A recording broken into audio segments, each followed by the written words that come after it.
প্রশংসা সেই মহান আল্লাহ রাব্বুল আলামিনের জন্য, যারা শেষ অনুগ্রহে পৃথিবীর সর্বোৎকৃষ্ট স্থান আল্লাহর পবিত্র ঘরে তার প্রশংসা, সর্বশ্রেষ্ঠ মাস এবং সর্বশ্রেষ্ঠ দিন রমজান মাস, জুমার দিন, যে মহান রব আমাদেরকে তার প্রশংসা করার জন্য তার পবিত্র ঘরে একত্রিত হওয়ার তৌফিক দান করেছেন, তার শুকরিয়া আদায় করে আলহামদুলিল্লাহ। দরুদ ও সালাম বর্ষিত হোক বিশ্ব মানবতার মুক্তির দূত, যার আগমনে বিশ্ব থেকে বিদায় নিয়েছিল অন্যায়, অত্যাচার, জুলুম, ব্যভিচার, যার আদর্শ বাস্তবায়ন করার জন্য আমাদের এই প্রচেষ্টা, মুহাম্মদুর রাসূলুল্লাহ সাল্লাল্লাহু আলাইহি ওয়াসাল্লাম। আমরা আবারও আল্লাহর শুকরিয়া আদায় করি যে মহান রব আমাদেরকে রমজান মাসে আরেকটি রমজান পাওয়ার, ইবাদত করার সুযোগ এবং তৌফিক দিয়েছেন, আলহামদুলিল্লাহ। যারা বিচ্ছিন্ন বসে আছেন সামনে আসেন, সামনের কাতারগুলো পূর্ণ করে হেলান দিয়ে আসেন, হেলান দেওয়া যাবে না, সোজা সোজা মসজিদে হেলান দেওয়া যাবে না, বিচ্ছিন্ন হয়ে বসা যাবে না। সংক্ষিপ্ত পরিসরে জুমার খুতবার বিষয় রমজানের ইবাদত সমূহ, উদ্দেশ্য এবং বাস্তবায়ন। রমজানের উদ্দেশ্য কি, ইবাদত সমূহটা কি, আমরা কি করব এবং কিভাবে সেটা বাস্তবায়ন করব। যদি আমরা এই রমজানকে নিয়ামত হিসেবে, আল্লাহর অনুগ্রহ হিসেবে গ্রহণ করতে পারি ইনশাআল্লাহ, তাহলে আমাদের জীবনটা হবে সার্থক। আর রমজান সেই সার্থকতা দেওয়ার জন্যই আগমন। এটা হলো শাহরুল মুবারক, বরকতময় মাস, রহমতের মাস, বরকতের মাস, নাজাতের মাস, মাগফিরাতের মাস। শাহরুর রমাদান আল্লাযী উনজিলা ফীহিল কুরআন। এই রমজান মাস এত বরকতের কারণটা কি? এটা হলো কোরআন নাজিলের মাস। কোরআন হলো আমাদের সংবিধান, কনস্টিটিউশন। আপনার জন্ম থেকে মৃত্যু পর্যন্ত সার্বিক জীবনটা যে আলোকে পরিচালিত হবে, বাংলা ভাষায় সেটাকে বলে সংবিধান, ইংরেজিতে বলে কনস্টিটিউশন, যেটা না আমরা মুখের ফেনা তুলে ফেলি। অথচ আল্লাহ কিন্তু আমাদেরকে পূর্ণ করে দিয়েছেন, আলহামদুলিল্লাহ। তো এই রমজান এত বরকতময়, কল্যাণময় হওয়ার অন্যতম কারণ হলো শাহরুর রমাদান আল্লাযী উনজিলা ফীহিল কুরআন। আল্লাহ রাব্বুল আলামিন বলছেন যে রমজান মাস এটা হলো কোরআন নাজিলের মাস। সূরা বাকারা 185 নম্বর আয়াত।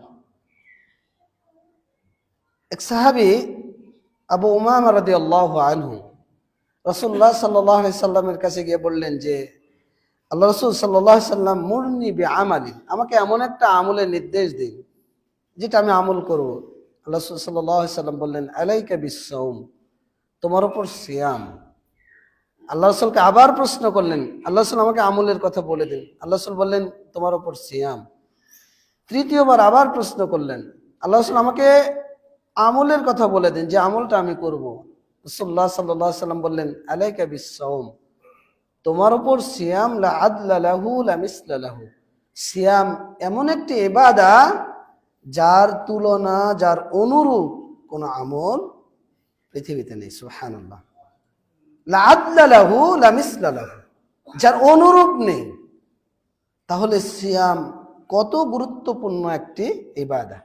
রমজান কত গুরুত্বপূর্ণ একটি মাস। রমজান গুরুত্বপূর্ণ কেন? রমজান ফজিলতপূর্ণ কেন? আমরা এর গুরুত্ব অনুধাবন করলে ইবাদত করাটা আমাদের জন্য সহজ হবে, এর উদ্দেশ্য বাস্তবায়ন করা আমাদের জন্য সার্থক হবে। এক, রমজান এমন একটি মাস, যে মাস আগমন করার সাথে সাথে ফুতিহাত আবওয়াবুস সামা, আসমানের দরজা খুলে দেওয়া হয়। ফুতিহাত আবওয়াবুর রাহমা, রহমতের দরজা খুলে দেওয়া হয়। ফুতিহাত আবওয়াবুল জান্নাহ, জান্নাতের দরজা খুলে দেওয়া হয়। অগুল্লিকাত আবওয়াবু জাহান্নাম, জাহান্নামের দরজা বন্ধ করে দেওয়া হয়। ওয়াসুলসিলাতিশ শায়াতিন, এবং শয়তানদেরকে শৃঙ্খলাবদ্ধ করা হয়। সুবহানাল্লাহ। এটা হলো রমজানের ফজিলত। যেটা আল্লাহ রাব্বুল আলামিন অন্য মাসে করেন না। শুধু রমাজানকে কেন্দ্র করে, রমাজানের প্রথম ইদা দেখালে শাহরু রমাদান, যখন রমাজান মাস প্রবেশ করে তখন আপনার জন্য আমার জন্য রহমতের দরজা, আসমানের দরজা, জান্নাতের দরজা আল্লাহ রাব্বুল আলামিন সবগুলো খুলে দেন, যার যত প্রয়োজন। সুবহানাল্লাহ। তাহলে এটা হলো রমাজানের ফজিলত। রমাজান এত গুরুত্বপূর্ণ কেন? রাসূলুল্লাহ সাল্লাল্লাহু আলাইহি ওয়াসাল্লাম বলেছেন যে এটা এমন একটা মাস, যে মাসের সিয়াম, যে মাসের কিয়াম, যে মাসের কিয়ামুল লাইল, লাইলাতুল কদর আপনি যদি ঈমানের সাথে নেকির আশা নিয়ে করতে পারেন যথাযথভাবে, রাসূলুল্লাহ সাল্লাল্লাহু আলাইহি সাল্লাম বলেছেন গুফিরা লাহু মা তাকাদ্দামা মিন যামবিহি, পূর্বের যত সগীরা গুনাহ আপনার আমার রয়েছে সব গুনাহ আল্লাহ ক্ষমা করে দেবেন। সুবহানাল্লাহ। আমরা চাই না যে আল্লাহ আমাদের গুনাহগুলো ক্ষমা করুন? মান সামা রমাদানা ঈমানান ওয়া ইহতিসাবান গুফিরা লাহু মা তাকাদ্দামা মিন যামবিহি, মান কামা রমাদানা ঈমানান ওয়া ইহতিসাবান গুফিরা লাহু মা তাকাদ্দামা মিন যামবিহি, মান কামা লাইলাতাল কদরি ঈমানান ওয়া ইহতিসাবান গুফিরা লাহু মা তাকাদ্দামা মিন যামবিহি।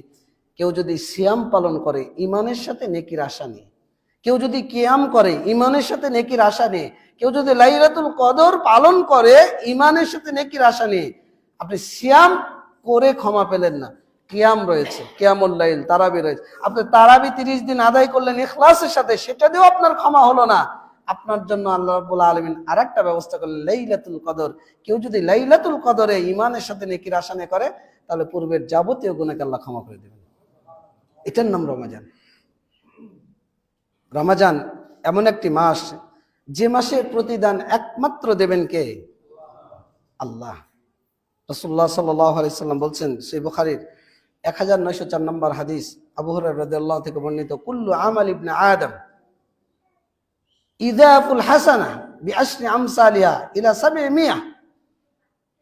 প্রত্যেক আমল বান্দার আমরা যা করি সব কিছু 10 থেকে 700 গুণ পর্যন্ত বৃদ্ধি হয়, ইল্লা সাওম, ইল্লা সিয়াম, তবে সিয়াম ব্যতীত। قال الله عز وجل, আল্লাহ রাব্বুল আলামিন বলেছেন যে ফাইন্নাহু লি ওয়া আনা আজজি বিহি, সিয়াম আমার জন্য আর আমি আল্লাহ নিজেই এর প্রতিদান দেব। সুবহানাল্লাহ। আল্লাহ কত দিবেন আপনাকে আমাকে, এটা আল্লাহ উল্লেখ করেননি। কত দিবেন আল্লাহ, আল্লাহ এটা উল্লেখ করেননি। তার মানে এর একমাত্র প্রতিদান দেবেন কে? আল্লাহ। তো সিয়াম এমন একটা ইবাদত যে সকল ইবাদত আপনি নিজের জন্য করেন। সালাত আপনি নিজের জন্য পড়েন, হজ উমরা আপনি নিজের জন্য করেন, যাকাত আপনি নিজের জন্য দেন, দান সাদকা আপনি নিজের জন্য করেন। কিন্তু সিয়াম এমন একটা ইবাদত যেটা আপনি শুধুমাত্র করেন কার জন্য? আল্লাহর জন্য। এই জন্য আস-সাওমু লিল্লাহ, সিয়াম শুধু আল্লাহর জন্য। রাসূলুল্লাহ সাল্লাল্লাহু আলাইহি সাল্লাম বলছেন, আবু হুরায়রা রাদিয়াল্লাহু থেকে বর্ণিত, যে কুল্লু আমাল ইবনে আদম লাহু, আদম সন্তান যা কিছু করে তার জন্য করে, ইল্লা সিয়াম, তবে সিয়াম ব্যতীত। কারণ সিয়ামটা কার জন্য? আল্লাহর জন্য। আপনি ক্ষুধার্ত, তৃষ্ণার্ত, আপনি নদীতে গোসল করতে নেমেছেন, আপনি যদি ডুব দিয়ে পেট ভরে পানি পান করেন, আপনি ওয়াশরুমে গিয়েছেন, কণ্ঠটা আপনার শুকিয়ে গেছে, গলাটা আপনার শুকিয়ে গেছে, আপনি যদি হাতের 2 চোয়াল পানি আপনার মুখের মধ্যে ঢুকিয়ে দেন, পৃথিবীর কেউ দেখবে, কিন্তু আপনি দেন না কার জন্য? আল্লাহর জন্য। এটাই হলো তাকওয়া, এটাই হলো আল্লাহ ভীতি। আর রমাজান এই শিক্ষাটা আপনাকে আমাকে দেয়। রমাজানের উদ্দেশ্য এটাই, লাআল্লাকুম তাত্তাকুন, যাতে করে আপনার আমার মধ্যে তাকওয়া তৈরি হয়, আল্লাহ ভীতি তৈরি হয়। রমাজান এমন একটা মাস, যে মাস আপনার আমার দোয়া কবুল করার মাস। রাসূলুল্লাহ সাল্লাল্লাহু আলাইহি সাল্লাম বলছেন, আবু সাঈদ খুদরি রাদিয়াল্লাহু থেকে বর্ণিত, লিকুল্লি আবদিন মিনহুম দাওয়াতুন মুস্তাজাবাতুন, প্রত্যেক আহ্বানকারীর দোয়াকে আল্লাহ কবুল করেন। সুবহানাল্লাহ। কোন মাসে? রমাজান মাসে, দিন এবং রাত্রিতে। দিন এবং রাত্রিতে 24 ঘন্টায় আপনি যে আহ্বান করেন না কেন, যদি আপনার খুলুসিয়াত থাকে, আপনি যদি তাওবাতুন নাসুহা করেন, ঈমানের সাথে নেকির আশা নিয়ে আল্লাহকে ডাকেন, তো নবী আপনাকে আমাকে জানিয়ে দিচ্ছেন আল্লাহর মাধ্যমে, আল্লাহ তার মাধ্যমে আমাদেরকে ওহী করছেন, লিকুল্লি আবদিন মিনহুম দাওয়াতুন মুস্তাজাবাতুন, প্রত্যেক আহ্বানকারীর দোয়াকে আল্লাহ কবুল করেন। সুবহানাল্লাহ। এই জন্য রমাজান মাস হলো দোয়া কবুলের মাস। আমরা ইবাদতটা পরে বলছি যে আমরা কি কি ইবাদত করতে পারি। রমাজান এমন একটা মাস, আপনি অন্য মাসে কোনো ইবাদত করলেন, আপনি প্রত্যেক আমল সৎকর্মের জন্য 10 থেকে 700 গুণ পর্যন্ত নেকি বৃদ্ধি হয়। আপনি রমাজানের আগে 1 টাকা দান করেছেন, আপনার খুলুসিয়াত নেই, আপনি 700 নেকি পেয়েছেন। কিন্তু রমাজান এমন একটা মাস, ওয়াল হাসানাতু বিআশরি আমসালিহা, আল্লাহ সাল্লাল্লাহু আলাইহি সাল্লাম একটা বর্ণনা পেশ করেছেন যে প্রত্যেক নেকি কর্ম তার 10 গুণ। অর্থাৎ 1 টাকা দান করে রমাজানের আগে যদি আপনি 700 নেকি পেয়ে থাকেন, ওই 1 টাকা রমাজানের মধ্যে যদি আপনি দান করেন 7000 নেকি পেয়ে যাবেন। সুবহানাল্লাহ। এটার নাম হলো রমাজান। লাইলাতুল কদর শেষ দশক, এটার তো আরো ভিন্নতা, 1000 মাসের চাইতে অধিক, খায়রুম মিন আলফি শাহর, 1000 মাসের চাইতে উত্তম। 1000 মাস মানে আপনি চিন্তা করতে পারেন, আপনারও বয়স মনে হয়নি, এখানে 2-4 জন হতে পারে, 84 বছর বয়স, 1000 মাস সমান, এখানে 2-4 জন খুঁজে, এই যে একজনকে হয়তো পাবো, আর কাকে পাবো আমি জানি না। তাহলে চিন্তা করেন রমাজান কত গুরুত্বপূর্ণ। রমাজান এমন একটি মাস, এ মাসের সিয়াম, এ মাসের কোরআন তেলাওয়াত আপনার জন্য আমার জন্য সুপারিশ করবে। রাসূলুল্লাহ সাল্লাল্লাহু আলাইহি সাল্লাম বলছেন যে আসিয়াম ওয়াল কোরআন ইয়াশফাআন লিল আবদ, কোরআন এবং সিয়াম বান্দার জন্য সুপারিশ করবে। কোরআন বলবে আল্লাহ আমি রাত্রিতে ঘুমাতে দেইনি, সিয়াম বলবে আমি সারাদিন পানাহার প্রবৃত্তি থেকে তাকে বিরত রেখেছি। ফাশাফিনি, আল্লাহ তুমি আমার সুপারিশ কবুল করো। রাসূলুল্লাহ সাল্লাল্লাহু আলাইহি ওয়াসাল্লাম বলছেন ফাইশফাআনি, সেই ভয়াবহ পরিস্থিতিতে যেই দিন আপনার ভাই আপনার পাশে দাঁড়াবে না, আপনার স্ত্রী আপনার স্বামী আপনার পাশে দাঁড়াবে না, আপনার বন্ধু আপনার পাশে দাঁড়াবে না, যে রাজনীতির দল করেন ওই দল আপনার পাশে দাঁড়াবে না, আপনার সন্তান আপনার পাশে দাঁড়াবে না, ইয়া নাফসি ইয়া নাফসি, সবাই নিজেকে নিয়ে ব্যস্ত থাকবে, সেই দিন এই সিয়াম, এই কোরআন আপনার জন্য আমার জন্য সুপারিশ করবে। এটার নাম রমাজান। রমাজান এমন একটি মাস, যে মাস আপনার জন্য আমার জন্য জান্নাত নির্ধারণ করবে। রাসূলুল্লাহ সাল্লাল্লাহু আলাইহি সাল্লাম বলছেন, সাদ ইবনে সাদ রাদিয়াল্লাহু থেকে বর্ণিত, সহিহ বুখারীর 3257 নম্বর হাদিস, যে ইন্না ফিল জান্নাতি সামানিয়াতু আবওয়াব, ফিল জান্নাতি সামানিয়াতু আবওয়াব। রাসূল সাল্লাল্লাহু আলাইহি সাল্লাম বলছেন জান্নাতে 8টি দরজা রয়েছে, তার মধ্যে একটা দরজার নাম রাইয়ান, লা ইয়াদখুলুহু ইল্লা সাইমুন, সিয়াম পালনকারী ব্যতীত ওই দরজা দিয়ে জান্নাতে কেউ প্রবেশ করবে না। তার মানে সিয়াম আপনাকে আমাকে এই নিশ্চয়তা দিচ্ছে যে যদি খুলুসিয়াত নিয়ে, যদি ঈমান নিয়ে, যদি ইখলাস নিয়ে আমরা সিয়াম পালন করি, সিয়াম আপনাকে আমাকে জান্নাত নিশ্চিত করবে। সুবহানাল্লাহ। রমাজান এমন একটি মাস, যে মাস আপনাকে আমাকে জাহান্নামের আগুন থেকে রক্ষা করবে। রাসূলুল্লাহ সাল্লাল্লাহু আলাইহি সাল্লাম বলছেন ইন্নামাস সিয়ামু জুন্নাহ ইস্তাজিন্নু বিহাল আবদু মিনান নার, সিয়াম হলো ঢাল। আপনারা যুদ্ধ সরাসরি অনেকে অংশগ্রহণ করেননি, কিন্তু অনেক সময় আপনারা যুদ্ধের অনেক কিছু দেখেন, যুদ্ধে যেমন ঢাল ব্যবহার করা হয় শত্রু থেকে বাঁচার জন্য, তো সিয়াম হলো আপনার আমার জন্য ঢাল। ইস্তাজিন্নু বিহাল আবদু মিনান নার, আপনাকে আমাকে বান্দাকে জাহান্নামের আগুন থেকে সিয়াম আপনাকে আমাকে রক্ষা করে। সুবহানাল্লাহ। এই হাদিসটা এসেছে মুসনাদে আহমদের 15264 নম্বর, অন্য হাদিসে তিরমিজির 682 নম্বর হাদিস। রাসূলুল্লাহ সাল্লাল্লাহু আলাইহি সাল্লাম বলছেন যে এই রমাজান মাস যখন প্রবেশ করে তখন জাহান্নামের দরজা বন্ধ করে দেওয়া হয়। ওয়ালিল্লাহি উতাকাউ মিনান নার ওয়া যালিকা কুল্লা লাইলাতিন, আর প্রত্যেক দিন রমাজানের দিন এবং রাত্রিতে অসংখ্য অগণিত জাহান্নামীকে আল্লাহ রাব্বুল আলামিন জাহান্নাম থেকে মুক্ত করে দেন। এটার নাম রমাজান। এই যে এত ফজিলত, এত মাহাত্ম্য, এত মর্যাদা, তাহলে এই ফজিলতগুলো আপনাকে আমাকে বাস্তবায়ন করতে হবে। তাহলে কিভাবে করব, কি কাজ করব, কি কাজ করলে আমরা এটা করতে পারবো? একটু মনোযোগী হব আমরা এবং এই পয়েন্টগুলো মনে রাখার চেষ্টা করব। বাকি 20টি রমাজান, আজকে 10ম রমাজান চলছে, যদি আমরা যথাযথ এটা করতে পারি ইনশাআল্লাহ এই রমাজান আপনার জন্য আমার জন্য সার্থক রমাজান। আমরা কি চাই না? আপনারা কি চান? কারা কারা চাই একটু হাত তুলে বলি তো আল্লাহকে, যে আল্লাহ আমরা চাই, আল্লাহ তুমি হাতগুলোকে কবুল করো, আল্লাহ তুমি হাতগুলোকে কবুল করো, আমিন।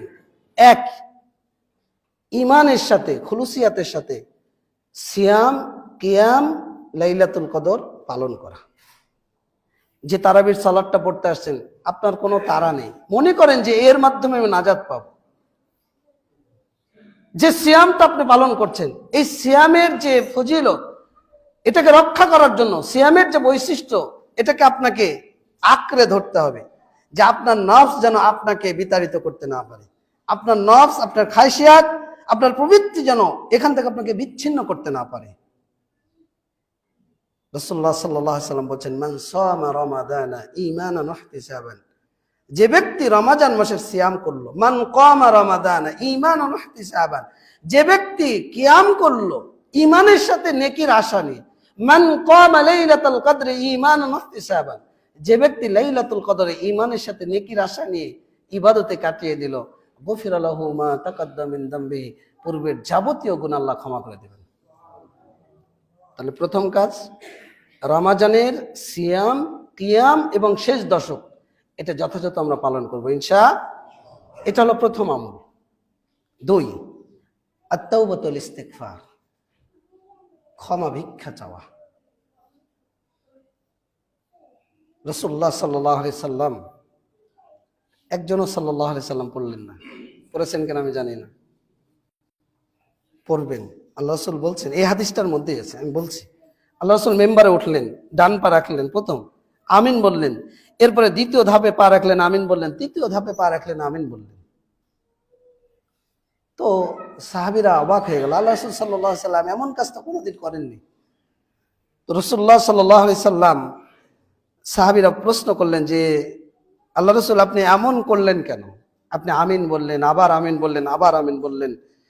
রাসূলুল্লাহ সাল্লাল্লাহু আলাইহি সাল্লাম বললেন যে আমার কাছে জিবরিল আমিন আসলেন এবং আমি পা রাখলাম। জিবরিল আমিন বললেন, মান আদরাকা রমাদান ফালাম ইউগফার লাহু ফাআবাদাহু আল্লাহু ফাকুলতু আমিন।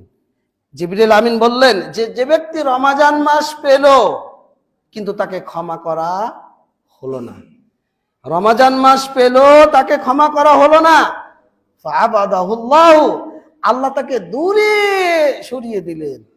অন্য হাদিস আসছে, রগিমা আনফু রাজুলিন, রগিমা আনফু রাজুলিন, রগিমা আনফু রাজুলিন, ওই ব্যক্তির নাক ধুলোয় ধূসরিত হোক, ওই ব্যক্তি ধ্বংস হোক, ওই ব্যক্তি ধ্বংস হোক যে রমাজান মাস পেল, সুম্মান সালাকা ক্বাবলা ইউগফার লাহু, তাকে ক্ষমা করার আগেই রমাজান তার কাছ থেকে বিদায় নিয়ে চলে গেল। আল্লাহ রাসূল বললেন, আমি বললাম আমিন। এরপর আল্লাহ রাসূল বললেন, দ্বিতীয়বার কেন বললেন? আল্লাহ রাসূল বললেন যে যে ব্যক্তি বৃদ্ধ পিতামাতাকে পেল কিন্তু তাদের সেবা করে জান্নাত নিশ্চিত করতে পারলো না। আপনার পরিবারে যদি বৃদ্ধ পিতামাতা থাকে, আপনার পিতামাতা যদি থাকে, এদের সেবা করে, ভালো ব্যবহার করে, আচরণ দেখিয়ে এদের সেবা শুশ্রূষা করে আপনি যদি জান্নাত ক্রয় করতে না পারেন, আপনি ধ্বংস, আপনি ধ্বংসশীল, আপনি ধ্বংস। আল্লাহ রাসূল তৃতীয়বার আমিন বললেন কেন? আল্লাহ রাসূল বললেন, আমার নাম উচ্চারিত হলো কিন্তু আমার উপর দরুদ পাঠ করা হলো না, ওই ব্যক্তি ধ্বংসশীলদের অন্তর্ভুক্ত হয়ে গেল। রমাজান আসছে আপনাকে আমাকে ক্ষমা করার জন্য। জীবনে যত অপরাধ আমরা করেছি, এই রমাজানকে কেন্দ্র করে যদি আল্লাহর কাছে পেশ করতে পারি, আপনি বহু বড় অপরাধী, মানুষ হত্যা করেছেন, সবচেয়ে বড় কাবিরা গুনাহ, শিরক করেছেন, সবচেয়ে বড় কাবিরা গুনাহ, জিনা করেছেন, সবচেয়ে বড় কাবিরা গুনাহর অন্তর্ভুক্ত। যদি আল্লাহকে ডেকে খালেস অন্তরে আল্লাহকে বলতে পারি আমরা, বলেন তো আল্লাহ ক্ষমা করবে না? রাসূলুল্লাহ সাল্লাল্লাহু আলাইহি সাল্লামের যুগে, তার আগের যুগে, বনী ইসরাইলের যুগে, এক ব্যক্তি 99 জন মানুষকে হত্যা করেছে। 99 জন মানুষকে হত্যা করার পর তার মধ্যে উপলব্ধি আসছে যে আমি কি ক্ষমা পাবো না? এক ব্যক্তির কাছে গিয়ে জিজ্ঞাসা করেছে, আমার কি ক্ষমা নেই? তো ওই ব্যক্তি বলেছে, না, তোমার কোনো ক্ষমা নেই। তাকেও কতল করেছে, 100 পূর্ণ করেছে। এবার আরেক ব্যক্তির কাছে গিয়ে বলছে যে এই ঘটনা, আমার কি ক্ষমা আছে? তো বলছে, হ্যাঁ, তোমার অবশ্যই ক্ষমা আছে, তুমি যাও, সামনে গ্রামে একজন আলেম পাবে, তুমি তার কাছে চলে যাও। লোকটি তার কাছে যেতেই পারেনি। আল্লাহ রাব্বুল আলামিন নির্দেশ দিয়ে দিলেন তার জানটা কবজ করার জন্য। রুহটা ইল্লিনে যাবে না সিজ্জিনে যাবে। ইল্লিনের ফেরেশতা, সিজ্জিনের ফেরেশতা উপস্থিত, তাদের মধ্যে বিবাদ বেঁধে গেল যে দিয়ে যাবে কে, কোথায় যাবে। আল্লাহ রাব্বুল আলামিন বললেন যে তার যাবতীয় জীবনের অপরাধগুলো, এগুলোকে পরিমাপ করো। আর যে সে আল্লাহর দিকে ঝুঁকেছে তাওবা ইস্তিগফার করার মানসিকতা নিয়ে, যে সে অপরাধী, সে স্বীকৃতি দিয়েছে, এটাকে পরিমাপ করো। আর আল্লাহ এই রাস্তাটাকে অর্ধাৎ বৃদ্ধি করে দিলেন। পরিমাপ করে দেখা গেল যে তার তওবার রাস্তাটা আল্লাহ বৃদ্ধি করে দিয়েছেন। ফাগাফারা লাহু, আল্লাহ তাকে ক্ষমা করে দিলেন। মাইদ ইবনে মালিক জিনা করেছে, পৃথিবীর কেউ জানে না। আখিরাতের ভয়, আল্লাহর ভয় তার মধ্যে জাগ্রত হয়েছে। রাসূলুল্লাহ সাল্লাল্লাহু আলাইহি সাল্লামের কাছে এসে আল্লাহ রাসূলকে বলছে, তাহিনী ইয়া রাসূলুল্লাহ, আল্লাহ রাসূল আমাকে পবিত্র করুন। আল্লাহ রাসূল বললেন, ইরজি ফাস্তাগফিরুল্লাহ ওয়া তুব ইলাইহি, ফিরে যাও, তওবা করো, ইস্তিগফার করো। ফিরে চলে গেলেন, কিন্তু নিজেকে মানাতে পারছেন না। আবার আল্লাহ রাসূলের কাছে আসলেন, তাহিনী ইয়া রাসূলুল্লাহ, আল্লাহ রাসূল সাল্লাল্লাহু আলাইহি সাল্লাম আমাকে পবিত্র করুন। আল্লাহ রাসূল আবার ফিরিয়ে দিলেন, একবার, দুইবার, তিনবার, চতুর্থবার আবার ফিরে আসলেন। আল্লাহ রাসূল বলেন যে আবিহি জুনুন আশারিবাল খামার, এ কি পাগল না মদ পান করেছে? সাহাবীরা মুখের গন্ধ নিলেন। আল্লাহ রাসূল সে মদ পান করেনি, আল্লাহ রাসূল সে পাগল নয়। রাসূলুল্লাহ সাল্লাল্লাহু আলাইহি সাল্লাম মাইদ ইবনে মালিককে জিজ্ঞেস করলেন, মাইস তুমি কি করেছো বলো।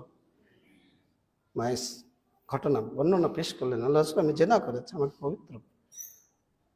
সে জানে যে জিনার শাস্তি হলো জীবন্ত মানুষকে বুক পর্যন্ত মাটির মধ্যে পুঁতিয়ে পাথর মেরে হত্যা করা। এরপরেও মায়েস চাচ্ছে যে দুনিয়াতে আমি এর বদলা, এর সাজা প্রাপ্ত হয়ে আমি আখেরাতে নিজেকে নিষ্কৃতি পাই, যেন মুক্তি যেন পাই।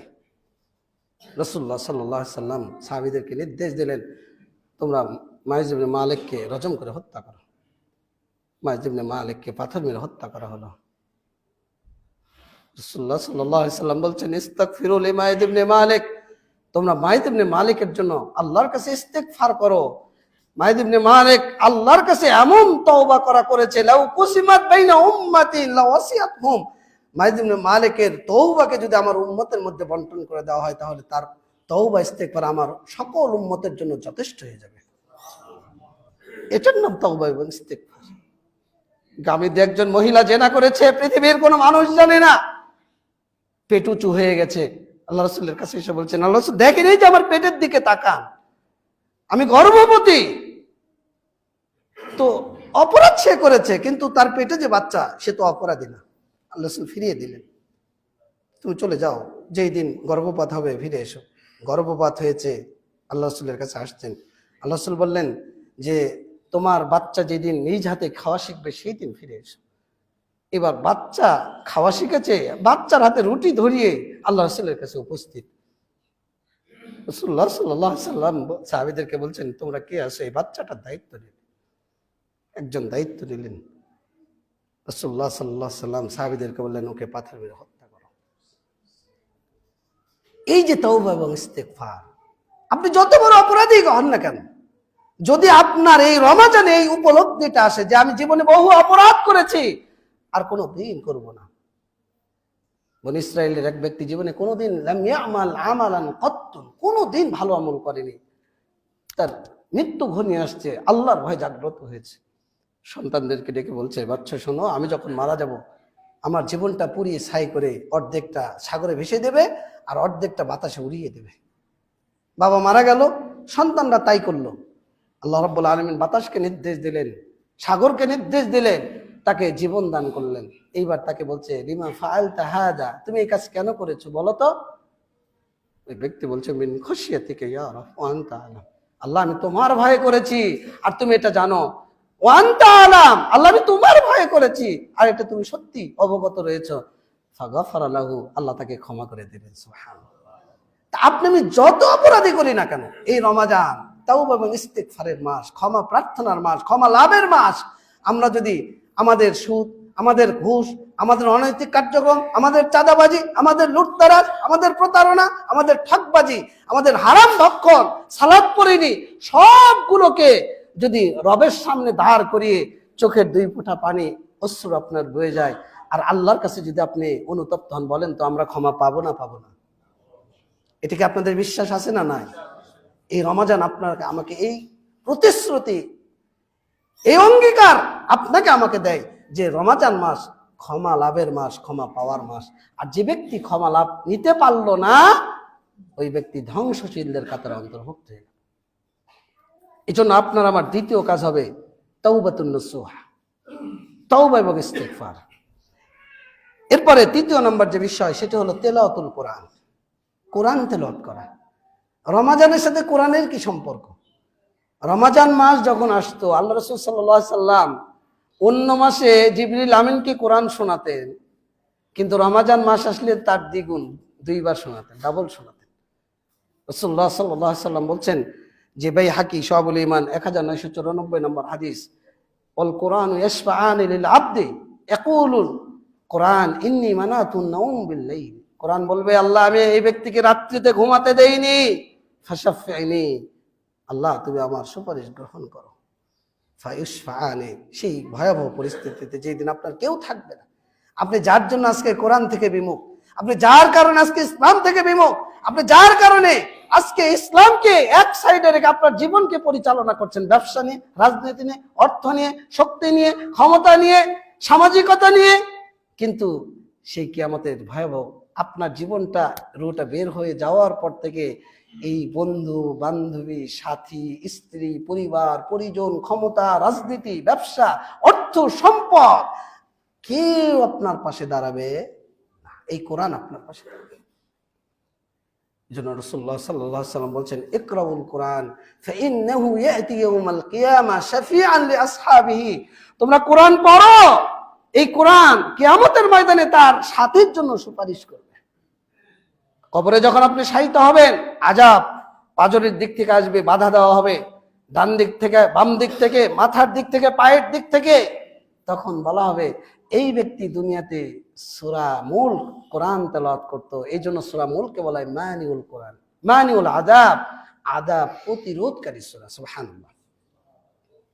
এরপরে কোরআন তেলাওয়াতের অত্যাধিক ফজিলত রয়েছে। আমি মৌলিক কথা বলতে চাচ্ছি যে আপনার তৃতীয় নম্বর যে ইবাদত হবে, কোরআনের সাথে আপনার বন্ধুত্ব এবং সম্পর্ক। যেখানে যাচ্ছেন, ব্যবসা প্রতিষ্ঠানে আছেন, কোরআন একটা রাখেন, যখনই অবসর পাচ্ছেন কোরআন পড়েন, সালাতে আসছেন 10 মিনিট তেলাওয়াত করেন, 20 মিনিট করেন, বাড়িতে বসে আছেন কোরআন তেলাওয়াত করেন, ফজরে 5 ওয়াক্ত সালাতে 2 পৃষ্ঠা করে যদি পড়েন 10 পৃষ্ঠা, কোরআনের সাথে বন্ধুত্ব করেন। এই রমাজান আপনাকে এই সুযোগটা দিচ্ছে। এরপরে as-সাদাকাতু ফি সাবিলিল্লাহ, আল্লাহর পথে সাদাকা করা। আব্দুল্লাহ ইবনে আব্বাস রাদিয়াল্লাহু আনহু বলছেন, সহিহ বুখারীর 6 নম্বর হাদিস, যে কানা রাসূলুল্লাহ সাল্লাল্লাহু আলাইহি ওয়াসাল্লাম আজওয়াদান নাস। রাসূলুল্লাহ সাল্লাল্লাহু আলাইহি ওয়াসাল্লাম ছিলেন সবচেয়ে দানশীল ব্যক্তি। আর যখন রমাজান মাস আসতো, জিবরিল আমিনের সাথে তিনি সাক্ষাৎ করতেন, যখন রমাজান মাস উপস্থিত হতো, তিনি রাসূলুল্লাহ সাল্লাল্লাহু আলাইহি ওয়াসাল্লাম কি ছিলেন? আজওয়াদু বিল খাইরি মিন রিহিল মুরসালা। প্রবাহিত বাতাস যত গতিতে না যায় তার চাইতে বেশি গতিতে তিনি অধিক দানশীল ছিলেন। সুবহানাল্লাহ। প্রবাহিত বাতাস যত গতিতে যেত তার চাইতে বেশি গতিতে তিনি কি করতেন? দান করতেন। দান আপনাকে আমি কি করে বোঝাই? দান, রাসূলুল্লাহ সাল্লাল্লাহু আলাইহি সাল্লাম সাহাবীদেরকে এক যুদ্ধে বললেন, মান জাহাজা জাইশান ফালাহুল জান্নাহ। যে ব্যক্তি যুদ্ধের রসদ তৈরি করবে, আল্লাহর পথে দান করবে, খরচ করবে, তার জন্য জান্নাত। আল্লাহ রাসূলের এই ঘোষণা শোনার পর আবু বকর রাদিয়াল্লাহু আনহু দান করলেন, ওমর রাদিয়াল্লাহু আনহু দান করলেন, ওসমান রাদিয়াল্লাহু আনহু দান করলেন, আব্দুর রহমান ইবনে আউফ রাদিয়াল্লাহু আনহু, তারা সকলেই দান করলেন। রাসূলুল্লাহ সাল্লাল্লাহু আলাইহি সাল্লাম আবু বকর রাদিয়াল্লাহু আনহুকে জিজ্ঞাসা করলেন, আবু বকর, তুমি যে দান করলে, তুমি বাড়িতে কি রেখে এসেছো? আবু বকর রাদিয়াল্লাহু আনহুর উত্তর ছিল, আমি আল্লাহ এবং তার রাসূলকে আমার বাড়িতে রেখে এসেছি। ওমর রাদিয়াল্লাহু আনহু চিন্তা করলেন যে আজকে আমি আবু বকরকে পেছনে ফেলবো। অর্ধেক সম্পদ বাড়িতে রেখে আসলেন, আর অর্ধেকটা সারা জাহানের দ্বিতীয় খলিফা পরবর্তীতে, অর্ধেকটা রেখে আসলেন, অর্ধেকটা নিয়ে আসলেন। আল্লাহ রাসূল জিজ্ঞাসা করলেন, ওমর তুমি বাড়িতে কি রেখে এসেছো? আল্লাহ রাসূল, আমি অর্ধেকটা রেখে এসেছি, আর অর্ধেকটা আমি আল্লাহর পথে দিয়ে দিলাম। ওমর রাদিয়াল্লাহু আনহু সেই দিন আক্ষেপ করেছিলেন যে আজকেও আমি আবু বকরকে পিছনে ফেলতে পারলাম। তাদের দানশীলতা কেমন? আমি একটা হাদিস বারবার দানশীলতার কথা আসলে বলি। আবু দাহদা রাদিয়াল্লাহু আনহু রাসূলুল্লাহ সাল্লাল্লাহু আলাইহি সাল্লামের যুগে একজন এতিম বালক ছিলেন। তো তার একটা খেজুরের বাগান, পাশে আরেকটা ব্যক্তির বাগান। একটা খেজুরের গাছ বাগানে প্রাচীর দিয়ে আলাদা করবেন তার বাগানটাকে, আমরা যেমন বাড়ির জায়গাকে প্রাচীর দিয়ে আলাদা করি, তো খেজুর বাগানকে আলাদা করবে, একটা গাছ প্রাচীর দিতে গিয়ে বেঁধে যাচ্ছে। তো মালিককে গিয়ে বলছে, মুসনাদ আহমদের হাদিস, যে চাচা আপনি একটা খেজুরের গাছ আমাকে দিয়ে দেন। তো মালিক দিতে নারাজ। রাসূলুল্লাহ সাল্লাল্লাহু আলাইহি সাল্লামের কাছে এসে অভিযোগ করলেন যে আল্লাহ রাসূল, একটা খেজুরের গাছের যদি আপনি ব্যবস্থা করে দেন। আল্লাহ রাসূল মালিককে ডাকলেন, বললেন তাকে তুমি দিয়ে দাও, কিন্তু সে রাজি হলো না। সাহাবীরা উপস্থিত। রাসূলুল্লাহ সাল্লাল্লাহু আলাইহি সাল্লাম সাহাবীদেরকে বলছেন যে জান্নাতে একটা খেজুর গাছের বিনিময়ে কে আসো, এই এতিম বালকের জন্য একটা খেজুরের গাছের তোমরা ব্যবস্থা করে দাও। রাসূল সাল্লাল্লাহু আলাইহি সাল্লাম কিন্তু বলেননি যে একটা গাছের ব্যবস্থা করলে তার জন্য আমি জান্নাতের ওয়াদা করছি। আল্লাহ রাসূল শুধু বলেছে যে জান্নাতে একটা খেজুর গাছ হবে, এই বিনিময়ে তোমাদের মধ্যে কেউ আসে যে তাকে এই খেজুর গাছের ব্যবস্থা করে দেবে। আবু দাহদা রাদিয়াল্লাহু আনহু, তিনি আল্লাহ রাসূলের এই একটা খেজুর গাছের প্রতিশ্রুতি পেয়ে তিনি ওখান থেকে উঠে চলে গেলেন ওই মালিকের কাছে। মালিককে গিয়ে বললেন, মদিনায় বিশাল খেজুরের বাগান, 600-র অধিক সেই সময়, এবং সুমিষ্ট পানি, রাসূলুল্লাহ সাল্লাল্লাহু আলাইহি ওয়াসাল্লাম নিজে সহ সাহাবীরা সেই বাগানে পানি পান করতে, সুমিষ্ট পানি, দামি খেজুর, এবং তিনি তার পরিবার বিশাল প্রাসাদ সহ সেই খেজুর বাগানের মধ্যেই তার পরিবার নিয়ে অবস্থান করেন। ওই মালিকের কাছে গিয়ে বললেন যে ভাই, তুমি আমার পুরো প্রাসাদ, পুরা খেজুরের বাগান সব তুমি নিয়ে নাও, শুধু আমাকে ওই একটা খেজুরের গাছ তুমি আমাকে দিয়ে দাও। মুহাদ্দিসগণ বলছেন ওই ব্যক্তি ছিল মুনাফিক। ও রাজি হয়ে গেল, এত সম্পদ, এত খেজুর গাছ, প্রাসাদ সহ একটা খেজুর গাছের বিনিময়ে দিয়ে দিল। খেজুর গাছ মালিক হয়ে গেল এই ব্যক্তি আবু দাহদা। রাসূলুল্লাহ সাল্লাল্লাহু আলাইহি সাল্লামের কাছে এসে, আল্লাহ রাসূল, আপনি এই খেজুর গাছটা এতিম বালককে দিয়ে দেন। শোনার সাথে সাথে আল্লাহ রাসূল বলছেন, আল্লাহ আবু দাহদার জন্য যে কত থোকা থোকা খেজুরের ব্যবস্থা করবেন জান্নাতে, আল্লাহ আবু দাহদার জন্য যে কত থোকা থোকা খেজুরের ব্যবস্থা করবেন, আল্লাহ আবু দাহদার জন্য কত যে থোকা থোকা খেজুরের ব্যবস্থা করবেন। আল্লাহ রাসূল বলতেই থাকলেন, যালিকা মিরারান, বারবার বলতেই থাকলেন। আবু দাহদা রাদিয়াল্লাহু আনহু চলে গেলেন তার বাগানের মধ্যে। বাড়িতে প্রবেশ না করে স্ত্রীকে ডাকছেন, ইয়া উম্মে দাহদা উখরিজি ফাইন্নী কদ বিতু হাযা বিনাখলাতিন ফিল জান্নাহ। হে দাহদার মা, তুমি তোমার প্রাসাদ থেকে বের হয়ে আসো, আমি আমার এই পুরো বাগান প্রাসাদকে জান্নাতে একটা খেজুর গাছের বিনিময়ে বিক্রি করে দিয়েছি। বলার সাথে সাথে স্ত্রী বলছেন, রবহাল ভাই, রবহাল ভাই, রবহাল ভাই, সফল ব্যবসা, সফল ব্যবসা, সফল। কিসের বিনিময়ে বলেন তো? বলেন কিসের বিনিময়ে? জান্নাতের বিনিময়ে। তাহলে সাহাবীদের যদি দানশীলতা এমন হয়, তাহলে রাসূলুল্লাহ সাল্লাল্লাহু আলাইহি সাল্লামের দানশীলতা কেমন ছিল? আজওয়াদান নাস, সবচাইতে বেশি দানশীল ছিলেন কোন মাসে? রমজান মাসে। মিন রিহিল মুরসালা, প্রবাহিত বাতাস যত গতিতে না যায়, রাসূলুল্লাহ সাল্লাল্লাহু আলাইহি সাল্লাম তার চেয়ে বেশি গতিতে তিনি দান করতেন। সুবহানাল্লাহ। তাহলে আপনার আমার কি হওয়া উচিত? আপনার দানটা কেমন হওয়া উচিত? আমি আপনাকে বলছি না যে আপনার সব আপনি দিয়ে দেন, কিন্তু গচ্ছিত না রেখে আপনার সামর্থ্যের মধ্যে 5 পারেন, 10 পারেন, 20 পারেন, 100 পারেন। এই যে রমজান মাস, আপনারা এই সুযোগটা নিতে পারতেন। আপনাদেরকে বারবার বলে আসছিলাম, আপনারা নিজেকে প্রশ্ন করেন তো যে আপনারা আপনার স্ত্রী কন্যাদেরকে যে বঞ্চিত করছেন। এই মাতবার বাড়ির মুসল্লি, হাজীপাড়ার মুসল্লি আপনাদেরকে উদ্দেশ্য করে আজকে বলি, আমি বহুদিন বলেছি যে মসজিদের দোতলা আপনারা যদি করতেন, অন্তত মহিলাদের জন্য জামাতের এই আলোচনাগুলো তারাও শুনতো। আপনার অর্থের কারণে, আপনার সহযোগিতার কারণে একজন মা, একজন বোনের যদি পরিবর্তন হয়, তাহলে ওই সমাজটা পরিবর্তন হবে, ওই পরিবারটা পরিবর্তন হবে ইনশাআল্লাহ। আপনার চাইতে আপনার স্ত্রী বেশি গুরুত্বপূর্ণ আপনার পরিবারের জন্য, আপনার চাইতে আপনার মেয়ে বেশি গুরুত্বপূর্ণ আপনার পরিবারের জন্য। একজন পরিবারকে আদর্শ পরিবার গঠন করার জন্য একজন স্ত্রীর ভূমিকা, একজন মায়ের ভূমিকা, একজন বোনের ভূমিকা আপনার এবং আমার চাইতে বেশি।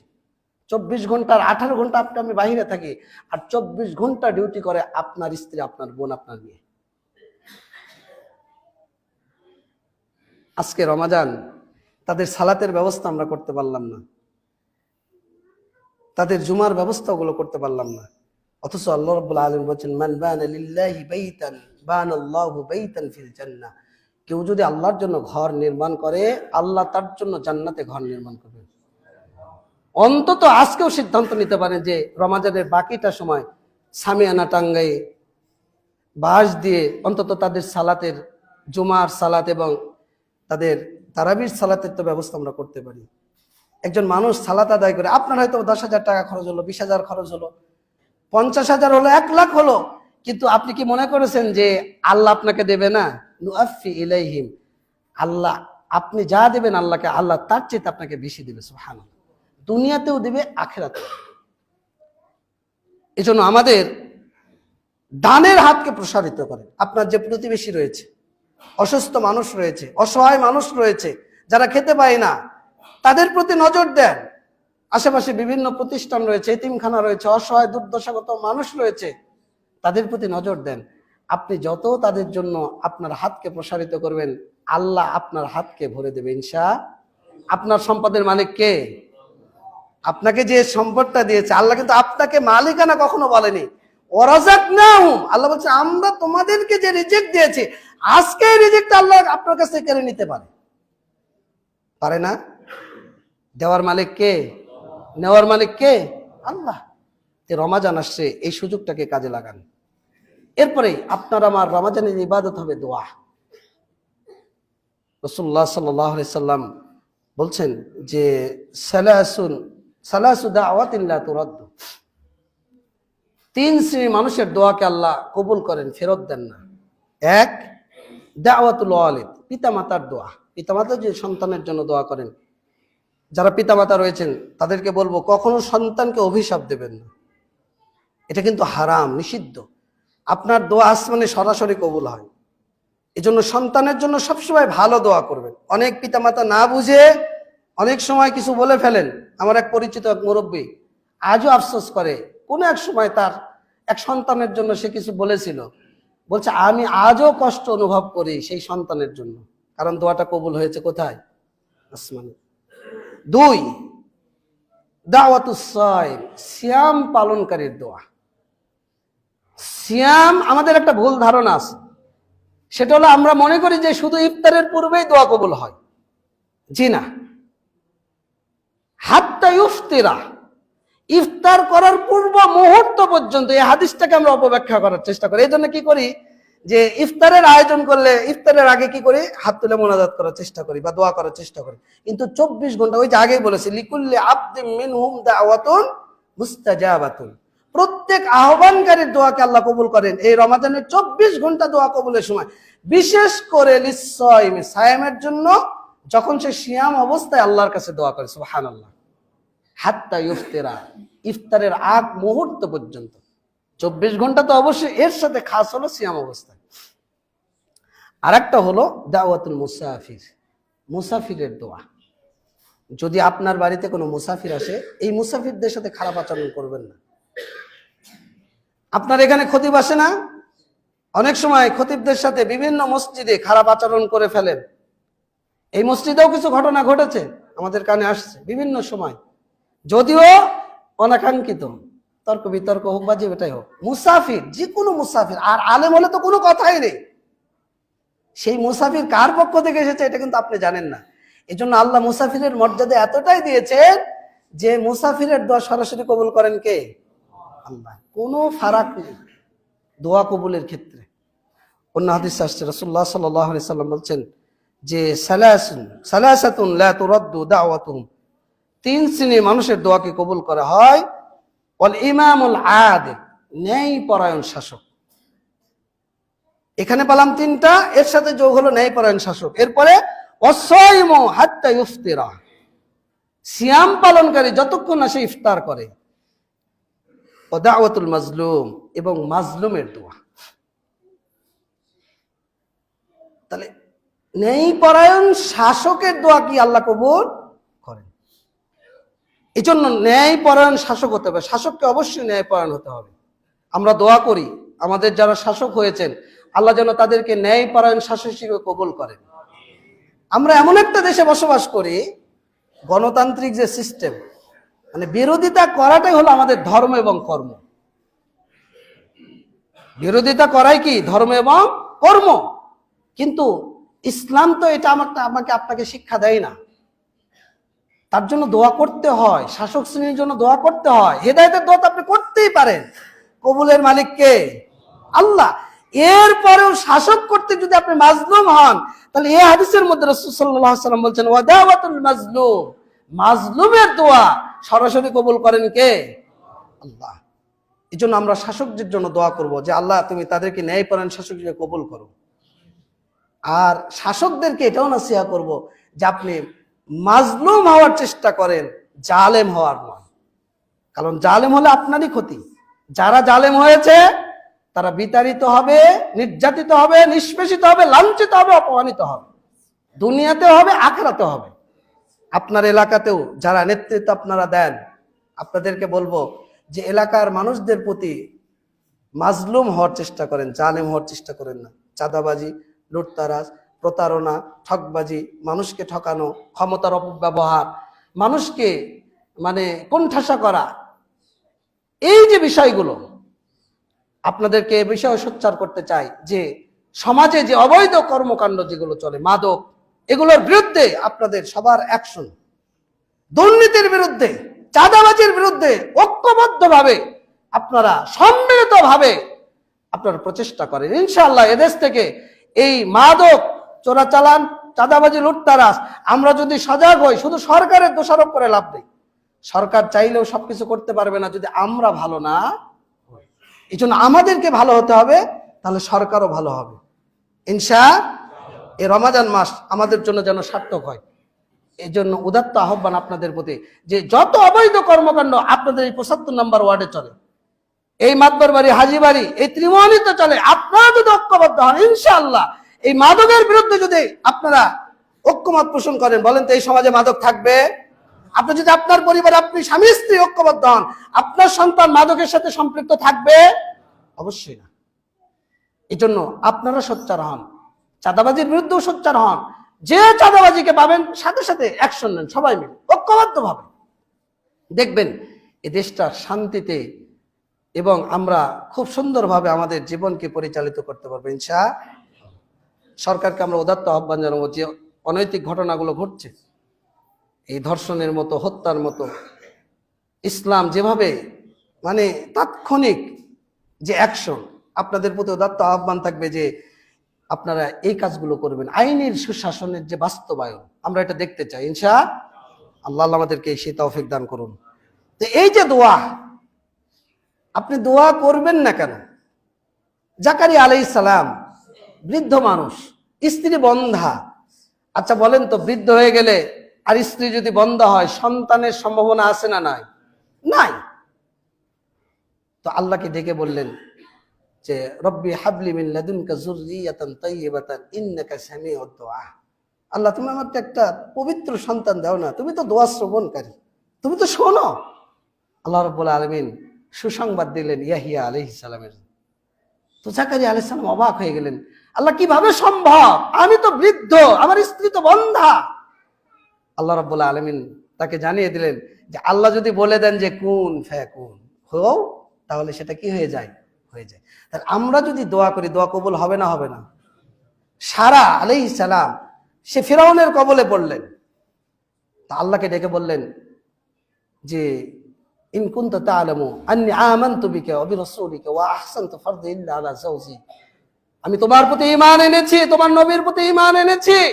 আমি একজন মহিলা মানুষ, আমি আমার সতীত্বের সর্বনাশ করিনি। আমি যদি তোমার জন্য করে থাকি আল্লাহ, তাহলে আজকে তুমি এই প্রতাপশালী, শক্তিশালী ফিরআউনের কবল থেকে তুমি আমাকে হেফাজত করো। আল্লাহ হেফাজত করেছিলেন না করেননি? করেছেন। ইব্রাহিম আলাইহিস সালাম স্ত্রী সন্তানকে মরুভূমির মধ্যে রেখে চলে গেলেন। রব্বি ইন্নী আসকানতু মিন যুররিয়াতি বিওয়াদিন গায়রি যী দারিন ইনদা বাইতিকাল মুহাররাম। আপনার যদি দাওয়াতে, আপনার যদি দোয়াতে খুলুসিয়াত থাকে, আল্লাহ অবশ্যই কবুল করবেন। আজ হলেও করবেন, কাল হলেও করবেন। আল্লাহ মরুভূমির মধ্যে স্ত্রী সন্তানকে রেখে এসেছে। আল্লাহ তুমি কিছু মানুষের অন্তরকে সেই দিকে ধাবিত করে দাও। দোয়া করে চলে গেলেন। অরযুকহুম মিনাস সামারাত, তুমি তাদেরকে ফল ফলাদি দ্বারা রিজিকের ব্যবস্থা করো। আল্লাহ করেছিলেন না করেননি? এই রমাজানে আমরা তো ঘুরে আসলাম আলহামদুলিল্লাহ, 3 কোটি মানুষ, 3.25 কোটি মানুষ ঢুকেছে। 3.25 কোটি মানুষ আরো ঢুকবে, পুরা রমাজান মিলে 3.25 কোটি মানুষ ঢুকবে। এই 3.25 কোটি মানুষের আহার নিয়ে, রিজিক নিয়ে, ইফতার নিয়ে কোনোদিন টেনশন করতে হবে না। এই রিজিকের মালিক কে? যারা গিয়েছেন রমাজান মাসে ইফতার করেছেন, বলেন তো আপনাকে ইফতার নিয়ে কোনোদিন টেনশন করতে হয়েছে? পৃথিবীর এমন কোনো ফল নেই যে আপনি হারামে পাবেন না। দুই হারামে বিখ্যাত বিখ্যাত সব ফল, যে ফলে হোক না কেন, যে দেশের, অরযুকুহুম মিনাস সামারাত।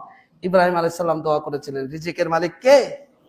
আপনি যদি দোয়া করেন আপনার পরিবারের জন্য, আপনার সন্তানের জন্য, আপনার সমাজের জন্য, আপনার রাষ্ট্রের জন্য, সকল বিষয়ে সকল মুমিন নর এবং নারী, আপনি কেন ভয়ের জন্য দোয়া করবেন? আপনি যদি দুনিয়ার সকল নর নারী মুমিন মুমিনার জন্য দোয়া করেন, তার ফেরেশতা আপনার মাথার উপর থেকে বলে আমিন, তোমার জন্য অনুরোধ, তোমার জন্য অনুরোধ, তোমার জন্য অনুরোধ। তাহলে কি আপনি আপনার ভাইয়ের জন্য দোয়া করবেন না? আপনি আপনার ভাইয়ের হিদায়াত চাবেন না? অবশ্যই। কিন্তু খারাপটা যদি বলেন, তাহলে ফেরেশতাও বলবে কি? অনুরূপ।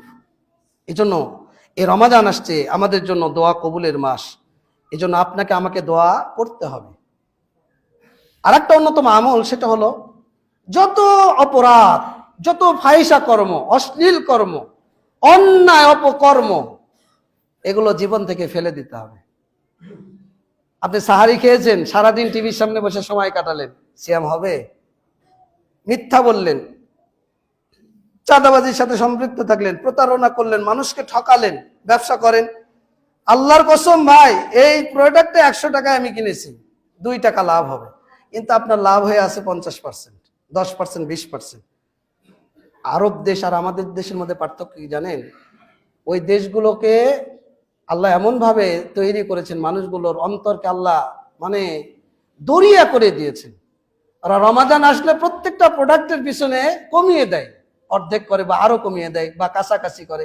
আর আমাদের দেশ এমন একটা দেশ, আমাদের মানুষগুলো মানে এত বেহায়া, 2 টাকার প্রোডাক্ট 5 টাকার প্রোডাক্টে আমরা বানাই ফেলি 50 টাকা। আল্লাহ এই অসাধু ব্যবসায়ীদেরকে হেদায়েত দান করুন। যদি কপালে হেদায়েত না থাকে, আল্লাহ তোমার যেটা করার ইচ্ছা তুমি সেটাই করো। আগে হেদায়েতের দোয়া করবেন, কারণ আল্লাহ তো হেদায়েত দিতে পারে, তাই না? আপনার জন্য আগে হেদায়েত কামনা করব। আর হেদায়েত যদি না থাকে, তাহলে আল্লাহ তুমি এদেরকে ধ্বংস করে দাও, কারণ এদের জন্য মানুষ কষ্ট পায়। এই জন্য অন্যায় অপকর্ম যদি আপনি পরিহার করতে না পারেন, মাল্লাম ইয়াদা কাউলা সুর ওয়াল আমালা বিহি ফালাইসা লিল্লাহি হাজাতুন ফি আইয়াদা তাআমাহু ওয়া শারাবাহু। সহিহ বুখারীর হাদিস 1903 নাম্বার। রাসূলুল্লাহ সাল্লাল্লাহু আলাইহি ওয়াসাল্লাম বলেন, কেউ যদি সিয়াম থেকে অন্যায় অপকর্ম অশ্লীল কর্ম, অন্য হাদিসে আসছে ফালা ইয়ারফুস ওয়ালা ইয়াসখাফ। এরপরে রাসূলুল্লাহ সাল্লাল্লাহু আলাইহি ওয়াসাল্লাম বলছেন যে সিয়াম শুধু না খেয়ে থাকার অর্থ নয়, যে পানাহার করলেন না আর খেলেন না, এটার নাম সিয়াম নয়। ইন্নামা সিয়ামু মিনাল লাগবি ওয়ার রাফাসি। অনর্থক কথাবার্তা, অনর্থক কাজকর্ম, অশ্লীল কাজকর্ম, অপরাধমূলক কাজকর্ম, মিথ্যা প্রতারণামূলক ঠকবাজ, অসৎ কাজ, এগুলো যদি আপনি পরিহার করতে না পারেন, তাহলে সারাদিন না খেয়ে না পান করে থাকা শুধু কষ্টই হবে, সিয়াম কবুল হবে না। আমরা অন্তত যারা, আপনারা বসেন, একটু সামনে চেপে আসেন। আচ্ছা, অন্তত এই আমলটাকে আমরা করতে পারবো? কারা কারা পারবো? হাত তুলে আল্লাহকে একটু সাক্ষী দেই তো। আল্লাহ, আমরা রমাজান মাসে সমস্ত অপরাধ, অশ্লীলতা, বেহাপনা, নোংরামি, চাঁদাবাজি, লুটতারাজ, ঠকবাজি, জুলুমবাজ, এগুলো থেকে পরিহার থাকবো। আল্লাহ তুমি আমাদের এই হাতগুলোকে কবুল করো ইনশাআল্লাহ। আল্লাহ আপনাদেরকে তৌফিক দেখ, আমাকেও তৌফিক দেখ। রমাজান মাসে যদি এটা করতে না পারি, তাহলে এই রমাজান আপনার জন্য আমার জন্য ব্যর্থ, সার্থক নয়। এই জন্য আপনাদের জন্য দোয়া করি, নিজের জন্য এবং আপনাদের জন্য। আল্লাহ এই মসজিদে যারা আজকে খুতবা শুনছি এবং যারা অনলাইনে শুনবো, আল্লাহ যেন তাদেরকে আমলটা করার তৌফিক দান করেন। এই আমলটা করলে কি আমরা ক্ষতিগ্রস্ত হব নাকি লাভবান হব? আমি কি হাতটা তুলে কি অপরাধ করলাম? আমি আপনার ভাই, আপনার ছেলের মতো, সন্তানের মতো। আমি যেমন নিজেকে একজন জান্নাতি মানুষ হিসেবে তৈরি করতে চাই, আপনাকে নিয়ে আমি জান্নাতে যেতে ইনশাআল্লাহ। আল্লাহ আমাদেরকে সেই তৌফিক দান করুন। এরপরে অন্যতম আমল, সেটা হলো বিলম্বে সাহারি করা। সাহারি বিলম্বে করাটা হলো সুন্নাহ। বিলম্বে করার অর্থ এই নয় যে আজান পার হয়ে গেলে আপনি করতেই থাকবেন। মানে আমরা যেটা করি, আজকে যেমন আসার সময় ট্রেনে প্রায় রাত 3টা থেকে খাওয়া শুরু হয়ে গেছে, সালাদ কিন্তু 90%ও পড়েনি। সাহারি খাচ্ছে 3টা থেকে, অথচ ঢাকাতে সর্বশেষ সময় হলো 5টা 6 মিনিট 7 মিনিট। তাহলে এই যে বিলম্বে সাহারি করা, এটা হলো কি সুন্নাহ, এবং সাহারি খাওয়াটাও সুন্নাহ। সাহারি আপনি কেন খাবেন? রাসূলুল্লাহ সাল্লাল্লাহু আলাইহি ওয়াসাল্লাম বলছেন যে তাসাহহারু ফাইন্না ফিস সুহুরি বারাকা, তোমরা সাহারি করো, কারণ সাহারি হলো বারাকা। সাহারি কি? বারাকা। রাসূলুল্লাহ সাল্লাল্লাহু আলাইহি ওয়াসাল্লাম বলছেন যে এটা হলো মুবারক, বরকতময় খাবার। আপনি আমি যদি সাহারি গ্রহণ করি তাহলে কি হবে? ইন্নাল্লাহা ওয়া মালাইকাতাহু ইউসাল্লুনা আলাল মুতাসাহহিরিন, আল্লাহ এবং ফেরেশতারা যারা সাহারি করে এদের প্রতি কি করেন? আল্লাহ রহম করেন, আর ফেরেশতারা তাদের জন্য দোয়া করে। তাহলে এবার বলেন সাহারি করবেন না করবেন না? করবেন। আচ্ছা, সাহারি করবেন কি দিয়ে? যা খান সমস্যা নেই, কিন্তু শেষে যে জিনিসটা খাবেন সেটা হলো খেজুর। শেষে কি খাবেন? খেজুর। রাসূলুল্লাহ সাল্লাল্লাহু আলাইহি ওয়াসাল্লাম বলছেন নি'মা সুহুরিল মুমিনিন আত-তামার, মুমিনের সর্বোত্তম সাহারি হলো খেজুর। সিন্ডিকেট ব্যবসায়ীরা যদিও খেজুরের দাম বেড়ে দিয়েছে, আপনার প্রতি এরপরেও আমার উদাত্ত আহ্বান থাকবে যে আপনি মনে করেন মাসে 5 দিন গোশ খাবেন, 1 দিন গোশ কমায় দেন, 2 দিন কমায় দেন, কিন্তু রাসূলের এই সুন্নাহটা জারি রাখেন। সর্বনিম্ন খেজুরটাও যদি আপনি কিনতে পারেন সেটাও কেনেন, কিন্তু খানা শেষ করে 1টা 3টা 5টা খেজুর যখন খাবেন বেজোর খাবেন। কি খাবেন? বেজোর খাওয়াটা নবীর সুন্নাহ। আমরা খাওয়ার শুরু এবং শেষ এটা যদি নবীর তরিকায় হয়, নবীর সুন্নাহ তরিকা হয়, তাহলে কি আমাদের ভালো লাগবে না খারাপ লাগবে? ভালো লাগবে। এজন্য খেজুর কিনবেন, খেজুর কিনবেন, খেজুরের বরকত বলি। রাসূলুল্লাহ সাল্লাল্লাহু আলাইহি ওয়াসাল্লাম বলছেন যে বাড়িতে খেজুর থাকে ওই বাড়ি অভুক্ত থাকে না, যে বাড়িতে খেজুর থাকে ওই পরিবার অভাবী হয় না। বুঝাতে পারিনি মনে হয়। আপনি খান আর না খান, অন্তত 5টা 10টা খেজুর বাড়িতে রেখে দেন, আল্লাহ এবং রাসূলের এই হাদিসের প্রতি বিশ্বাস রেখে ইনশাআল্লাহ ওই পরিবার অভুক্ত এবং অভাবী হবে না। বলেছেন কে? আল্লাহ এবং তার রাসূল। এরপরে যে কাজটি করবেন সেটা হলো দ্রুত ইফতার করা। দ্রুত ইফতার করার অর্থ এই নয় যে আপনি সূর্যাস্তের 2 মিনিট আগে ইফতার করবেন। কখন ইফতার করবেন? রাসূলুল্লাহ সাল্লাল্লাহু আলাইহি ওয়াসাল্লাম বলেছেন সহিহ বুখারীর 1954 নম্বর হাদিস যে ইযা আকবালাল লাইলু মিন হাহুনা ওয়া আদবারান নাহারু মিন হাহুনা ওয়া গারাবাতিশ শামস ফাকাদ আফতারাস সাইম, দিন যখন পিছনে যাবে, রাতের যখন আগমন ঘটবে, ওয়া গারাবাতিশ শামস, এবং সূর্যাস্ত হয়ে যাবে, তখন সাইম ইফতার করবে। সুবহানাল্লাহ। আপনাকে আমি বলছি না যে আজানের সাথে আপনি সম্পৃক্ত থাকেন। ইসলামী ফাউন্ডেশনকে ধন্যবাদ জানাই, গত বছরও তারা এটা করেছেন, আলহামদুলিল্লাহ এবছর অব্যাহত রেখেছেন। আগে যে ইসলামী ফাউন্ডেশনের ইফতার চাটি ওই অতিরিক্ত সতর্কতামূলক 2 মিনিট 3 মিনিট যোগ করা থাকতো, এটা তারা উঠিয়ে দিয়েছেন, আলহামদুলিল্লাহ। আমরা দোয়া করি ইসলামের সঠিক বুঝ আরো অন্যান্য বিষয়ে আল্লাহ তাদেরকে দান করুন, কারণ ইসলামের মানে প্রতিনিধি তারা ইসলামী ফাউন্ডেশনের দেশে। যদিও অনেকেই মানে না, কারণ কোরআন সুন্নাহ যদি মানি তারা মানবো, নাহলে মানবো না, সরকারকেও মানবো না যদি কোরআন সুন্নাহ বিরোধী কোনো কথা বলে, নির্দেশনা দেয়। কারণ লা তাআতা ফি মাসিয়াতিল্লাহ, আল্লাহর অবাধ্যচারণে কোনো আনুগত্য নাই। এজন্য ইসলামী ফাউন্ডেশনকে ধন্যবাদ জানাই। যারা এখনো এই দ্বিধার মধ্যে রয়েছেন তাদেরকে বলবো যে ভাই, ওই আজান দেখার দরকার নাই, আপনি গুগলে সার্চ করবেন যে আজকে ঢাকা, খিলগাঁও, ত্রিমোহনী, ইমাদবার বাড়ি থেকে যে আজকে সূর্যাস্ত কয়টায়, আপনাকে গুগল দেখাবে। গুগল সালাফিদের নিয়ন্ত্রণে না, আহলে হাদিসদের নিয়ন্ত্রণে না, এটা নিয়ন্ত্রণ করে গোটা পৃথিবীকে যারা নিয়ন্ত্রণ করে সময়কে তারা, তাই না? তো গুগল আপনাকে যদি বলে দেয় যে আজকে তুমি 6টা 10-এ আজকে সূর্যাস্ত, তাহলে 6টা 10-এ আপনি ইফতার করেন। এটাই হলো গারাবাতিশ শামস, যখন সূর্যাস্ত হবে। কেন করবেন? রাসূলুল্লাহ সাল্লাল্লাহু আলাইহি সাল্লাম বলছেন লা ইয়াজালুন নাসু বিখাইরিন মা আজ্জালুল ফিতরা, মানুষ ততদিন কল্যাণের উপর থাকবে যতদিন তারা ইফতার করবে। তাহলে আপনি যে 2 মিনিট পিছনে চলে গেলেন সতর্কতামূলক, আপনার সিয়াম নষ্ট হয়ে যাবে। আল্লাহ এবং তার রাসূল এই অনুমতি আপনাকে দেয়নি।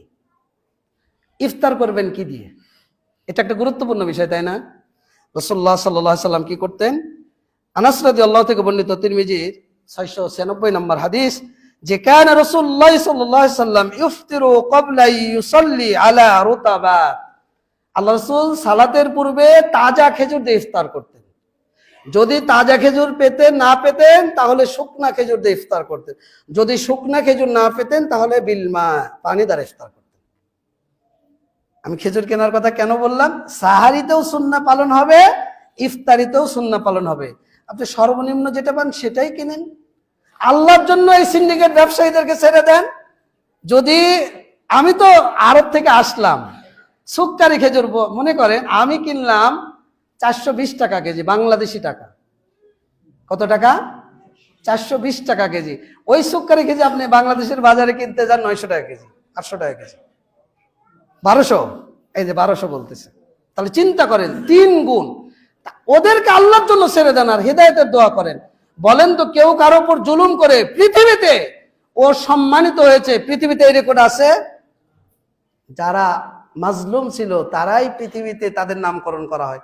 আল্লাহ রাসূলের নাম যখন বলা হয় সাল্লাল্লাহু আলাইহি ওয়াসাল্লাম, নবী রাসূলদের নাম যখন বলা আলাইহি ওয়াসাল্লাম, সাহাবীদের নাম যখন বলা হয় রাদিয়াল্লাহু আনহু ওয়া রাদু আন।